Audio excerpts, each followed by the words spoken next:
Here is our final part of the session of our workshop with Mr. Richard Myung from AGM Institute.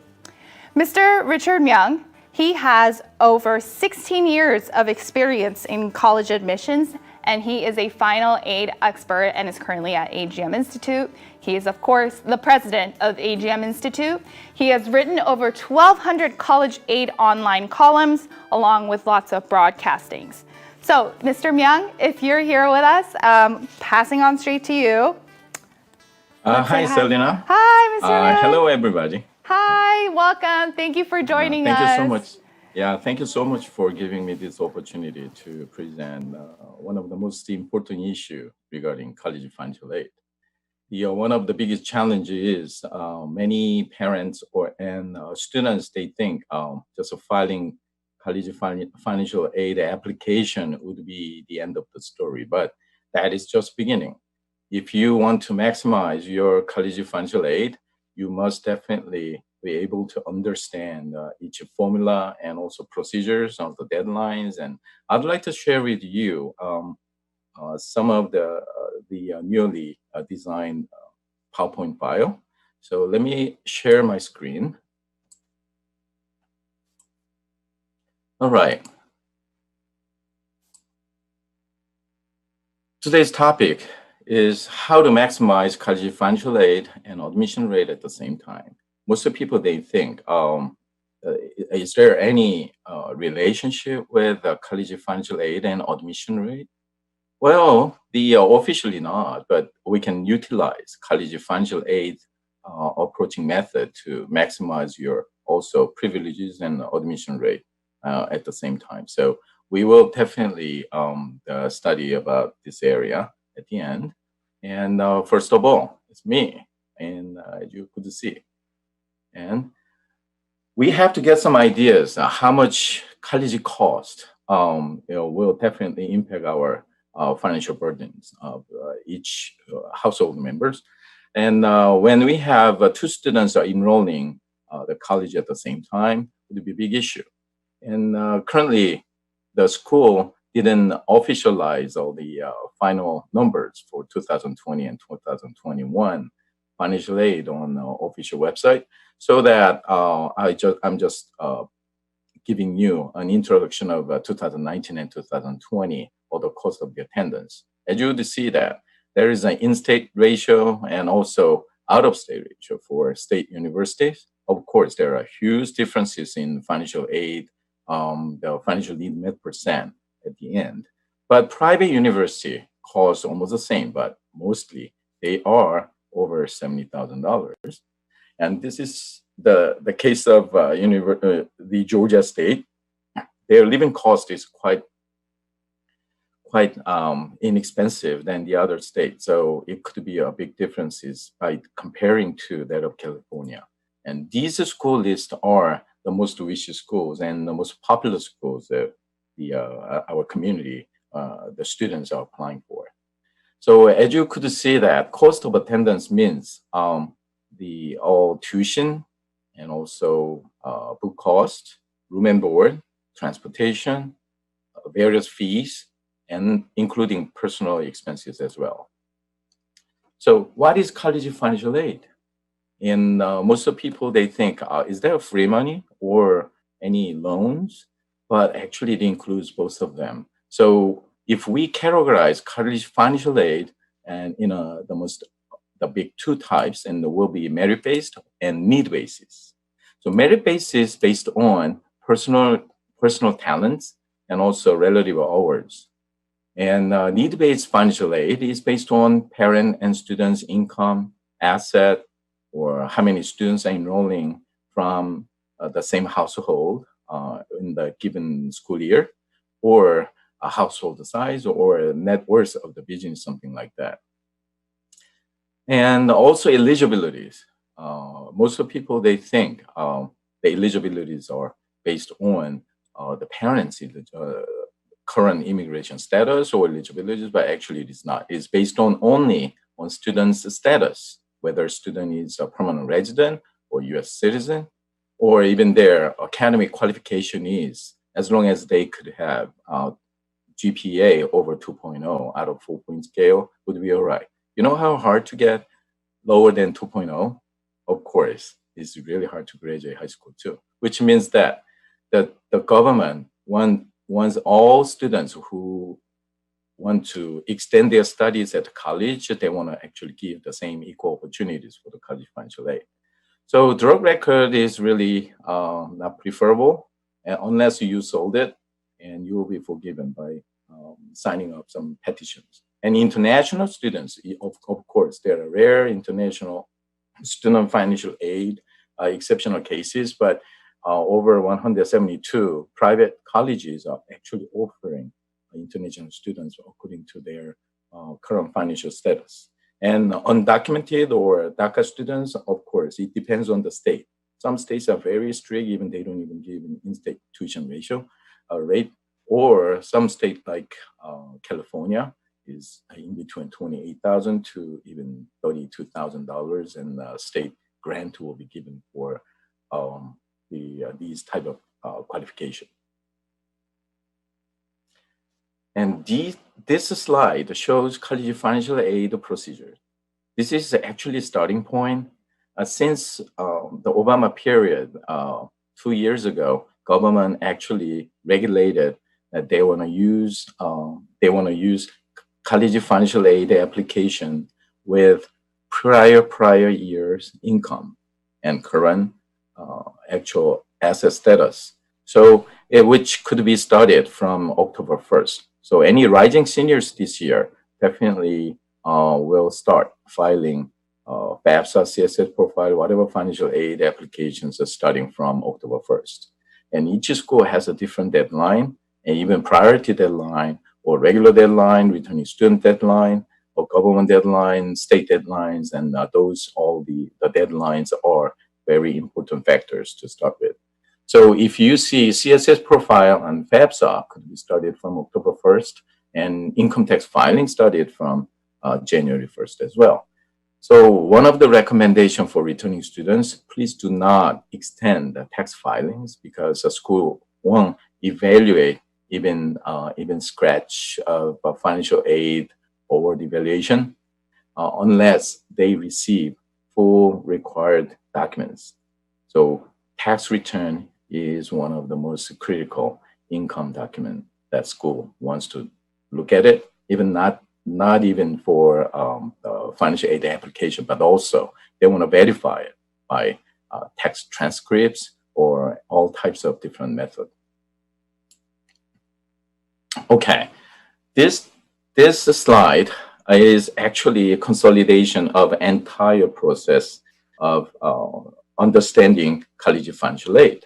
What is the cost of attendance? I said it is a tuition, room and board, cost, transportation, fees, and personal expenses. So we call that total need. So out of total need, they want to count on they standardize the evaluation in formula by calculating student and parents' income, assets, and how many students are enrolling from the same household in a given school year, and how many family members. And family member could be different than actual tax exemptions as well. And if I have enough time, then I could even explain you what kind of privileges you could have, by maximizing the number of household size. And also net worth of business. Some formula really want to count on the net worth of business as well. Therefore, the student's income and asset will be calculated and will generate a student's contribution amount, which is a student portion, and the other information will generate a parent contribution amount. So once those numbers are put together, and the expected family contribution will be calculated. But EFC, we so-called the EFC, has a different formulas, like 3 different formulas: federal methodology, institutional methodology, and consensus methodologies. So majority of private universities, they're looking at in institutional methodology and consensus methodology, where a state university is really referring to the federal methodologies. So there are the different elements to be calculated asset or incomes and according to the different formula. Therefore, the EFC is a family portion. The remaining portion we call the remaining need or financial need. That amount is the target amount for the maximum college financial aid. So public university and private university, they apply this financial need amount for their own calculation. We can actually see in-state schools or out-of-state schools for public colleges. And then public universities usually is awarding on average of a financial need met percent. We call that 60-72% range. And by the way, state of California is quite unique because of the Cal Grant A, B, C. So as long as a student holds more than 3.0 out of 4.0 GPA scale, then they would be eligible to receive in between 82 to 86% of financial need amount. But this year, the parents' just gross income got to be a little bit less than $106,500 for a family household size.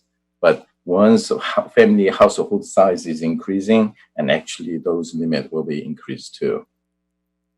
Out of the total financial aid amount awarded, you could see that there's a gifted award, which is a grant or scholarship, and also self-help. Self-help means work-study program and loan program together.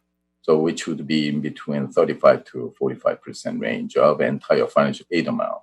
So most of the people, they could misunderstand that financial aid could be maybe based on loan basis or grant basis or merit scholarship basis, but those numbers are all combined together for financial aid award. However, private university is awarding currently 92 to 100% of the financial need amount. So regardless how much total cost of attendance could cost each yearly basis, sometimes maybe there are great chances that you could go to a private university with less cost than the state universities, because private universities get gifted aid, grant or scholarship combination out of total financial aid amount is in between 72 to 86% range.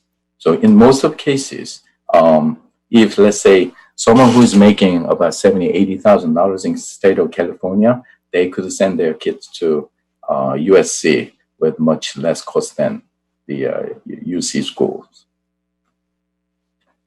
So here are my recommendations. And also, let me see. College financial aid, important factors. Definitely, we have to understand these important factors.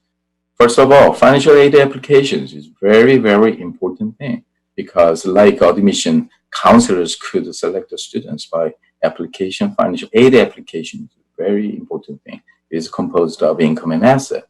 So we have to check eligibility and what types of applications. There are several different types of applications, perhaps a CSS profile, even state own application, or sometimes institutional application as well at the same time. And also we have to really check recommendation as well. And recommendation of the understanding financial formula. And requirements are critically needed too. And various deadlines. Federal deadline is June the 30th, but state deadline is really various. You have to really check through fapsa.ed.gov. And you must meet the state deadline to be eligible to receive a state financial aid, which is mostly grant. And college priority deadline. Priority deadline is always important for early action, early decision, and school is preferring the priority deadline. So if you miss priority deadline, which doesn't mean that you're not eligible to receive financial aid, but school will take control because private university financial aid, most of them, 70-80% are all grants, like $30,000, $50,000 a year, and they have all the control because you miss priority deadline, which doesn't mean that you won't be able to receive financial aid.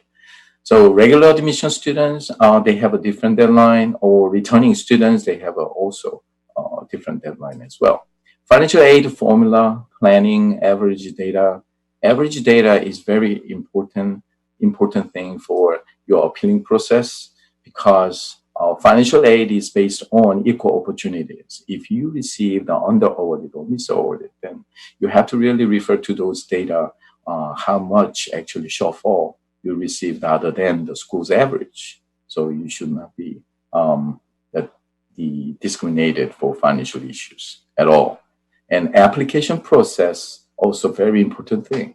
You have to do all the preparation in advance, and also you have to evaluate your current status, and you have to do all the follow-ups, and also appealing and finalization. Finalization is very important thing. Once you receive even student loans, if you don't do anything, then it will be gone on your tuition statement. You have to do the master promissory note or loan counseling courses in advance. But unless you transfer to school, that is required for only one time during your academic years. And requirements for the college financial aid, of course, free application for federal student aid, which is only composed of a 106 questionnaire. However, very simple. Even you can submit this FAFSA by the linking to IRS. We call the IRS DLT method. And they will just copy those, file the income tax data to the FAFSA online. However, sometimes you may have to do some manually, because this is really good tool, but it's not available for everybody. And CSS profile, why CSS profile is needed? Because private university, let's say, when they want to the award like $50,000 a year on your financial aid support, and then they want to know you more, because FAFSA includes only 106 questionnaires and is very simple information to evaluate, to measure only federal and state grant, which is very small. Therefore, they want to know more details about the current status. So they will ask about over 300 questionnaires, and which means that they will calculate those input data for their financial aid calculation, evaluation. And IDOC system is an institutional documentation service system, which is provided by College Board, and IDOC is kind of verification system. So once most of CSS profile requiring schools and actually try to verify your submitted data through IDOC system. So you have to send your tax return copy or tax transcript or W-2s and all other supportive verification information through IDOC if they require it. Institutional financial aid application, as I told you, some schools, they have their own application, and in addition to FAFSA and CSS profile. And also income verifications. Yes, income verification is very important thing. Let's say your parent filed a tax return about $35,000, but you are spending $5,000 a month, and you have to be prepared for any upcoming questions, because that would not be able to be easy to answer those questions, but it could happen. Anyone who made like $100,000 last year, but could go for bankruptcy this year too, right? Expense verification is also an important thing, as I told you. And negotiation is a critically important thing, because 8 or 9 out of 10 student cases, usually they are under-awarded or mis-awarded more than $3,000, but they don't know that.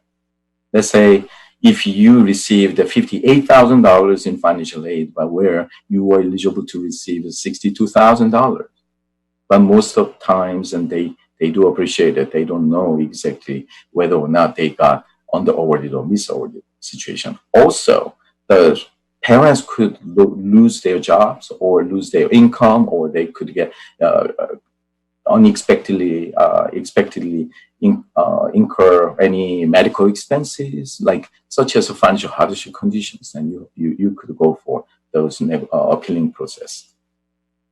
Therefore, this is the FAFSA application, the first page. If you see the right columns, and there is all state deadlines, and even though federal deadline is June the 30th. But why this form is very important thing? This form is for measuring state and federal federal financial aid support. But this is applied by federal law. Federal law is a very, very important thing. This is a CSA profile. CSA profile is submitted through College Board. And if you go to College Board and sign in, then you will see CSA's profile online. And business farm supplement form, yes. The schools recording CSA profile and where the parent who do their own businesses, like a sole proprietorship or LLC, S corporation, C corporation, or farm, and the school wants to know the income and loss and asset and liability over a 3-year period. Last year, this year, even next year's projection. So you have to be very strategized to provide the most efficient way of submitting this form. Because when you provide this type of forms, then actually there could be a market value or tax assessment value and federal housing index value as well. It depends on what value you utilize, and you could save several $1,000s easily. How about how to maximize college financial aid by planning? Planning in advance is very, very important thing. So I just listed down about 7 questions. Question number 1, how soon we have to provide all the plans? Okay, at least 2 years ahead, 2 years in advance, or as soon as possible. So because financial aid application will refer to the prior year's income. Therefore, if your income has been seriously dropped down, you'd better file your tax return in advance and then send it to the school and ask them for special circumstances and try to make a negotiation. Then they will definitely try to adjust it. And also understanding financial formula is a very important thing, I told you, and federal methodology in institutional and consensus methodologies. And EFC adjustment by planning is a very important thing. If you look at college FAFSA, the second page from the last, and there is an investment include or investment also include or investment do not include based on federal methodologies, so that you can actually restructuring your income or your relocation assets categories by formula. Most important thing is most people, they try to use IRA, 401k, or 403b TSP, something like that. That is one of the disastrous decision you could make, because it will be shown on your tax return or W-2, so that the school will think that that is your own decision. You can use those portions and actually for your kid education, but you try to save money, save taxes, and also try to accumulate your own retirement and try to be treated with a lower income persons, and actually there's penalties penalizing the formula calculation. So if you have any further questions regarding that point, you can just send me an email. And strategic college selection is a very important thing. You better apply for the college similar financial aid awarding schools and maximum financial aid awarding schools, because you won't register even though the school that you got admitted if you didn't receive enough financial aid. That happens usually every year around the March through May. And also, fulfillment of requested information is a very important thing. I told you that school won't review your financial aid unless they receive entire fulfillment of requested information. And evaluation of financial aid award is a very important thing, whether or not you receive the right amount or on the amount as well. Appealing process, you have to be very carefully approach this, because so many student families are sending a letter that we are under hardship conditions, but the most of cases, 9 out of 10 would be in vain, because you will need definitely a strategic approaching method. Even for the first initial appealing letter, they already have a replying letter. So student ABC with a different prospect and just send the appeal letters, but they will receive exactly the same letter. Just only address, date, and names are different. So you have to really strategize, like first appeal, second appeal, third appeal, something like that.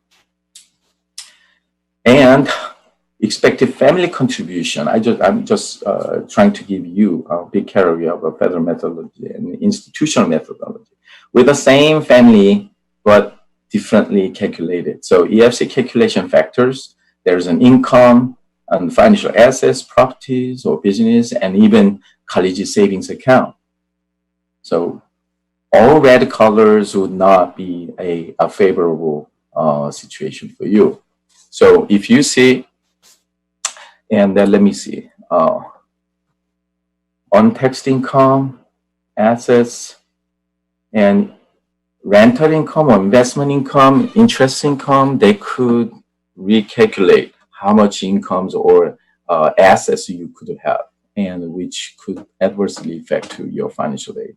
And untaxed income, yeah, 401k IRA, Roth IRA, SEP IRA, pension will be shown on your tax transcript, so which would not be a favorable method. Of course, there is a way that you can avoid it and also improve your eligibility by doing prior planning.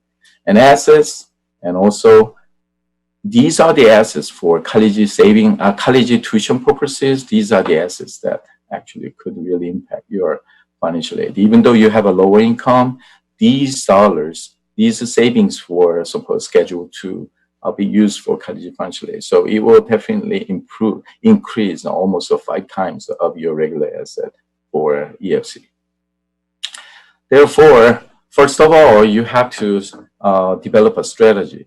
Selecting the right colleges, and you could create a kind of spreadsheet like this: cost of attendance, EFC, and financial need amount, and how much financial aid on average of these schools are, and according to this amount awarded, how much free monies are composed of in awarded amount. So even though this school is giving you about $34,000 in total cost, but net cost is $15,000 after the financial aid, where $6,000 for almost a $67,000 school.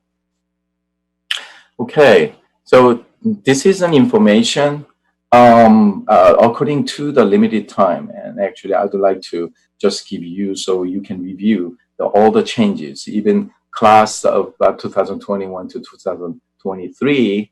And actually, we could see the actual admission ratio, but the differences in total compositions, and you could see how much admission rate decreased, and also 2022 to 2024. If you have any further questions regarding this chart, then you can also send me the question. And net price calculator is also important thing. If you go to college's website, you can calculate how much it costs you actually have to pay for, but that can be always made changes, so they don't calculate right manners. So you have to really check that out. This is the page that I told you.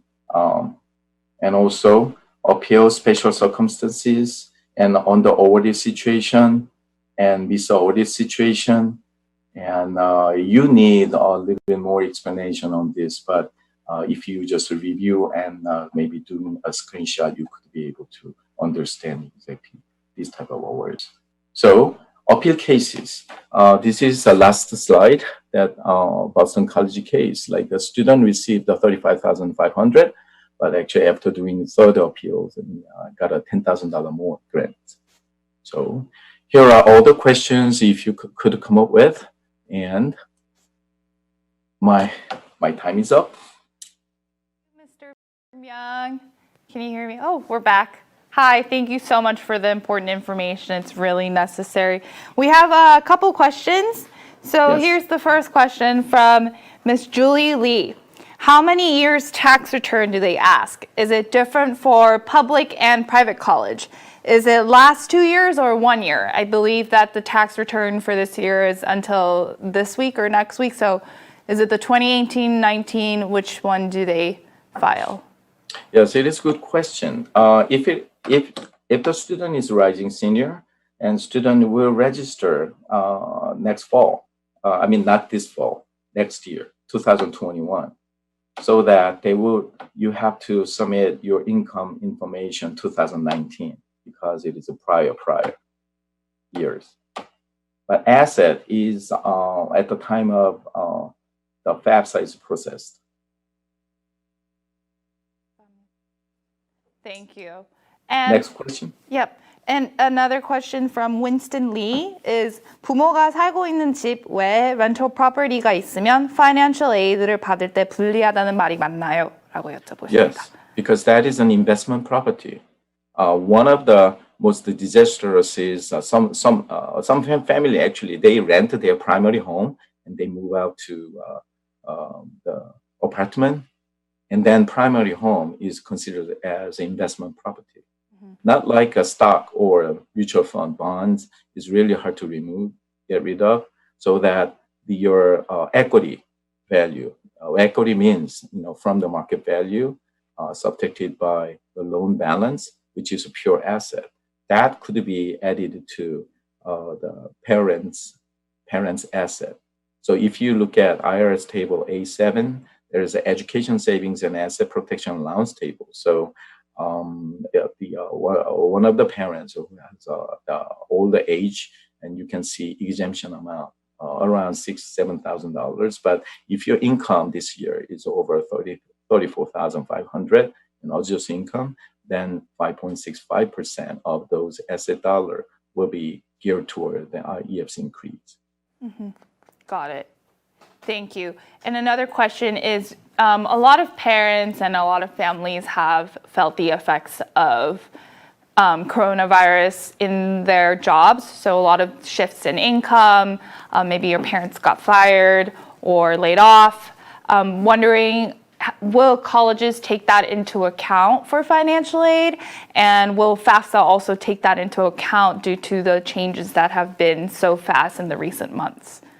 Yes, the COVID situation is all over the places. There are so many families got financially hardship conditions.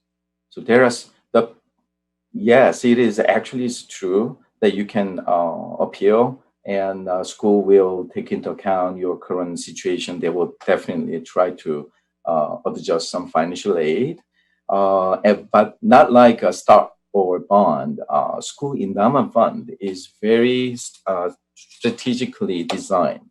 So their financial aid budget would not be a big impact, but the problem is the state school is based on government budget. And since even Ernie Duncan cut down even billions of billions and in financial aid, and actually school try to survive. So what they do is, that's a really good question, because if they don't register the housing, like a room and board, and total cost of attendance is calculated by subtracting room and board, which means cost of attendance is very smaller size, and then EFC is calculated in the same manner. So school is giving you the percentage of financial need met %. So actually, if you don't take room and board, actually school will definitely try to take advantage of minimizing your financial aid. So definitely, once you have a financial hardship condition, you have to really put down those information on your CSS profile. There is a special circumstances line. Most of students, they actually ignore. They don't even put even one word. But that is a precious, very important area that you can explain your current situation. So school will definitely consider about it. Okay, good to know. That was good further explanation. It'll be taken care of. And then the next question, 다음 질문은 얼바인 파파에서 질문 오셨는데요. 혹시 학교와 장학금 네고시에이션을 어떻게 하는지 설명해 주실 수 있나요? 라고 여쭤보십니다. That's a good question too. Most of people, they try to write a letter directly to the school first, but that is one of the biggest mistake. You must check whether or not you put the optimal data. Majority of the students, they don't understand the formula. So they put down the wrong numbers on an application. Then how should they expect the right financial aid? So first of all, you have to check your input data first. If you need any help, you need to seek for any professional advice as well. And then you have to refine those data. If you put the wrong number, and you have to update the incorrect numbers to the correct number and reprocess it. And once you reprocess it, and the school will be informed for the reduced EFC, then that is the point where you can actually write a letter, appeal letter, and also you need to do the research of what is the financial need met percent of each colleges. Let's say Georgetown is currently giving up 100% of the financial need amount, and then 83% of the financial aid amount is based on the free money, such as grant or scholarship. Got it. Okay, understood. And Ms. Kara Kim, she asks, how does the type of admission, early versus regular admissions, impact the level of financial aid given? Usually, this is a need-basis financial aid. Need-basis means the any status that you file, you submitted financial aid application, or you need the bigger financial aid would not impact your admission process. School is prohibited to refer to those data until they actually decide they want to select this or admit this student. Once they decide to admit this student, then they look at financial aid information. Yeah, that is it is not incorrect that the early admission case and school takes control, because you have to, early decision, you must register the school at least 1 year. So school may have a little, give you a little disadvantage, but this is an equal opportunity. Financial need should be calculated based on equal opportunity. So it is important for you to truly understand exactly what kind of financial aid average percent of that given school is awarding it. So if you were under-awarded or mis-awarded situation, definitely you have to appeal it. So I do have many cases, and could be adjusted. And even the Boston College case that I showed you, that was early decision case as well. Got it. So never give up. Mm-hmm. That's a very encouraging message. So if we had to sum up how coronavirus COVID-19 has affected financial aid as a whole in the United States and going to colleges in the United States here, what would you say, what would be your last piece of advice, and what is the main change that has happened due to that? School try to be more conservative and try to save their own school endowment dollars. But on the other hand, school has really huge financial issues as well, because school owns all dormitory and nearby all the facilities. If the student does not utilize such facilities, then they will lose a lot of revenues, millions and millions of dollars each yearly basis. That is one of the reasons that school is really trying to have the school to come to actually enroll room and board, even though they actually do the lectures through online or on-sites. So the school has a better reason to want student to register and sign in for the room and board, because if the student sign in, then they could utilize those available funds. If the student does not utilize those facilities, and how could they draw those support funds from available sources? They do have a school endowment fund, but they should be able to access because the student register kind of facility too. So it will be very, it's really hard to predict the next years. But this year, I could see that there would be not much big differences in financial aid than last year. Got it. All right. Thank you so much for the advice. That was our last question for today's session. So if people have more questions that are personal, that you didn't necessarily want to put out in our YouTube comments section, where can they reach you? We have open email address, actually shows that contact@agminstitute.org. And also, if you visit our website, agminstitute.org, there are some kind of explanation of taxonomy system or admission factors that could really help your college application preparation procedures. And you could utilize calculators. We developed our college financial aid comparison calculator. You can calculate 10 schools at the same time, and on our website as well. And also, if you access agmcollege.com, there are more than 1,200 columns, very important columns of each weekly basis. So it will definitely help your understanding. Okay, awesome. That's great. And you can take the emails in Korean as well, right? Yes, please. Perfect. Okay. So if there's any parents watching, please feel free to reach out to Mr. Myung.